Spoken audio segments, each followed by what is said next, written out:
Olá, Namastê! Vamos a mais uma aula ou mini aula do nosso curso de História do Yoga, hoje para falar de Tantra ou Tantrismo e as suas influências no Yoga. Como ficaria eu com esta aparência, né? Usando ossos humanos num ritual? E esta orgia, poderia isso estar relacionado à busca espiritual? Ou será que todo o Tantra se resume a esses seus aspectos que mais chamam a atenção pelo, digamos, papel transgressor que tiveram num contexto medieval indiano? Vamos tentar esclarecer essas coisas e ver o quanto o Tantra tem sido descaracterizado, quando hoje o que podemos chamar de neo-Tantra ocidental contemporâneo acaba lidando com alguns aspectos do próprio tantrismo original, mas fora do seu contexto original, e colocando aspectos que talvez nem sejam tão centrais como se fossem centrais. Ou melhor, são centrais nesse neo-tantra, mas não no tantra medieval. Então, para isso, temos que lembrar o que é o tantra ou tantrismo. É um movimento pancultural indiano que influencia todos os aspectos da cultura indiana naquele período medieval, a partir do século VI da nossa era aproximadamente, quando os primeiros textos chamados tantras começam a ser registrados, compilados. Esse histórico, assim de maneira muito breve, a gente pode dizer que tem origens incertas, né? Depois temos o Shaiva Agama, que é toda uma corrente shivaíta, que começa a se formar a partir aí do século IV depois de Cristo, e que vai dando origem a essa literatura. Segundo alguns estudiosos contemporâneos, as primeiras correntes tântricas vêm exatamente do shivaísmo. Acabam daí passando para o budismo daquele período, que o budismo também naquele período na Índia era muito forte, e depois também acabam influenciando correntes Vaishnavas, né? Correntes ligadas a Vishnu e a seus avatares, os devotos, né, dessas deidades. Depois, né, a partir aí do século VIII da nossa era, vem uma tradição shivaíta muito importante no Tantra, que é a tradição Trika, do tantrismo da Caxemira, do norte da Índia.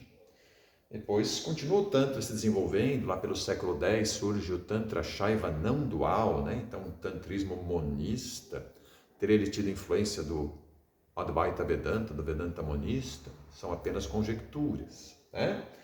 E logo depois, lá pelo século XI da nossa era aproximadamente, a gente tem a, digamos, construção de uma escola de yoga, uma linhagem dentro do yoga muito conhecido, o Hatha Yoga, que tem influência tântrica, mas vamos deixar para falar do Hatha na próxima aula.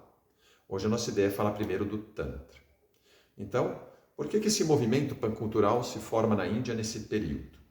A Índia passa por grandes transformações nos séculos anteriores, com o colapso da dinastia Gupta, uma importante dinastia que a gente já comentou na aula passada, né, durante o período clássico, e surge um esforço de síntese, né, daquela sociedade fragmentada e, inclusive, digamos, tendências que vêm de uma cultura popular passam a ser centrais também. Inclusive, o mais importante, a modificação do olhar para a matéria e o nosso próprio corpo aí também, no que diz respeito à relação com a espiritualidade, com o sagrado. Então, vejamos como na Índia, no período panichádico, por exemplo, nós temos referências do corpo como sendo apenas algo a ser descartado para aquele que quer se aprofundar no caminho espiritual. Esta passagem que eu vou ler aqui é de uma Upanishad, de um texto lá de alguns séculos antes de Cristo. E ele diz assim: ó venerável, nesse corpo um mal cheiroso e insubstancial, que num pasto aglomerado de ossos, pele, tendões, músculos, medula, carne, sêmen, e por aí vai, né? De que vale o gozo dos desejos? Nesse corpo afligido pelo desejo, pela ira, cobiça, ilusão, medo, inveja, separação em relação às coisas queridas e assim por diante, de que vale o gozo dos desejos? Então veja que visão em relação ao corpo. O corpo é colocado aí como um obstáculo e algo a ser, digamos, descartado ou muitas vezes mortificado até, como fazia, né? Ou fazem ainda aqueles que seguem muito a ideia do tapas, né? Ou do tapas, para lograr os poderes espirituais. Lembrando que o corpo é apenas uma embalagem, o mais importante não é esse corpo, e sim o que está nele encarnado dentro desta visão. Mas eu quero lembrar de uma outra passagem aqui, depois de mostrar alguns desses ascetas mortificando o próprio corpo, em que a mudança na visão do corpo vai se dando, tá? Então aqui uma passagem que é de um rei chamado rei Bogar, que viveu no período aí posterior à era tântrica, mas ainda assim a fala dele pode refletir exatamente o que foi o ideal do movimento tântrico e a transformação da sociedade nesse período. Então ele diz: tem povo em que desprezei o corpo, mas então viu Deus dentro de mim. Percebi que o corpo é o templo do Senhor e comecei a preservá-lo com infinito cuidado. Então esta ideia é muito interessante, porque nesse caso o corpo passa a não mais ser visto como uma embalagem a ser descartada, e sim como a morada do sagrado. E sendo a morada do sagrado, deve ser preservado também com infinito cuidado.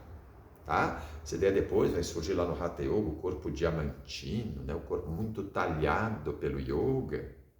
Mas é importante frisar que nessa visão, deixa de haver a rejeição ao corpo e passa a haver a ideia de iniciar todo um caminho de autoconhecimento a partir do corpo e valorizando muito o cuidado com esse corpo, é a ideia de que o corpo e a matéria, de um modo geral, não precisam ser negados para que eu possa afirmar o sagrado, mas eles devem ser vistos como a expressão mais concreta do sagrado. E por isso devemos sacralizá-los. Daí tudo que é material pode ser, de certa maneira, valorizado, tá? Nessa visão e sacralizado. Como diz aqui o Kularnava Tantra, é um dos textos mais importantes dentre os tantras, sem o corpo, como realizar o mais elevado objetivo humano? O conhecimento da realidade não pode ser adquirido senão pelo corpo humano, diz esse texto. Lembrando então que o corpo vai ser o nosso principal veículo para nos levar a essa realização. E daí também tudo aquilo que é material pode ser sacralizado e pode ser usado nos rituais. Por isso os rituais tântricos acabam sendo muito ricos nas simbologias, né? E em vários aspectos. Inclusive em alguns grupos, como os grupos chamados de Vammachara, né? A corrente, a linha de esquerda do Tantra, são valorizados aspectos que são vistos na sociedade védico-bramânica como transgressões. Então tem inclusive o famoso ritual dos 5 M's, que é um ritual central no Tantra de esquerda, em que o adepto, dentro desse ritual, tá? Ele praticava várias transgressões daquilo que num ritual védico ou védico-bramânico jamais se faria.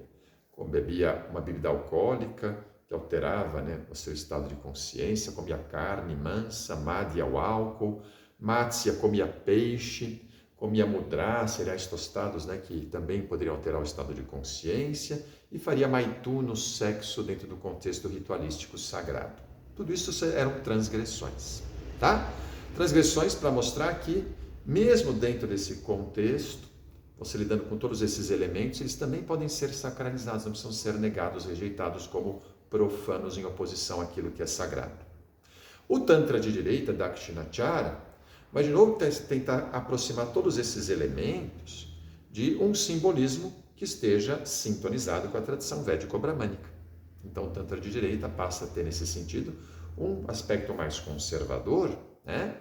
E vai, por exemplo, entender que a ideia do Maituna, da união sagrada, ela deve ser feita dentro do nosso próprio corpo, utilizando-se das forças vitais e propondo, então, esta união, não de um homem com uma mulher no sentido literal, mas de uma força masculina dentro de nós e uma força feminina, de Shakti, através do despertar da Kundalini, com Shiva, a consciência. Então veja que interessante, isso acaba sendo feito inclusive com técnicas de yoga.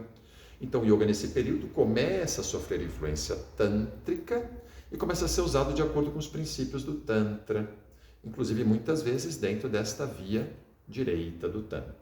Tá?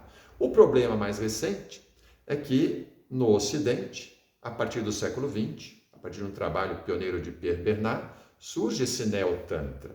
E esse Neo-Tantra vai valorizar muitas dessas coisas num contexto absolutamente diferente daquele que elas operavam originalmente na Índia medieval. Por exemplo, o sexo para nós já não é mais algo transgressor, né? Ainda que num ritual religioso possa ser, mas a sensualidade na nossa sociedade é algo muito mais naturalizado. Beber álcool na nossa sociedade não é algo transgressor. Comer carne, muito menos. Então, que sentido essas práticas fariam no mundo contemporâneo como práticas que trabalham com essas transgressões para repensar estas questões mais profundas? Mas vamos lembrar num sentido mais estrito, que eu quero deixar como mensagem final desta aula, a ideia de que o yoga, sob influência tântrica, coloca o corpo como um aspecto central da prática e o trabalho com as forças vitais como um aspecto muito importante e que vai levar a, de certa maneira, realizar essa proposta, né?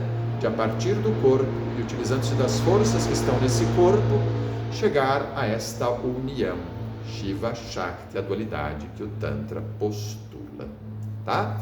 Isso pelo menos dentro de uma das correntes mais influentes desse movimento. Bom, vou ficando por aqui. Esta aula foi um pouco mais longa hoje porque o tema é muito complexo e olha que eu corri, hein? Deixei de falar muitas coisas. Namastê.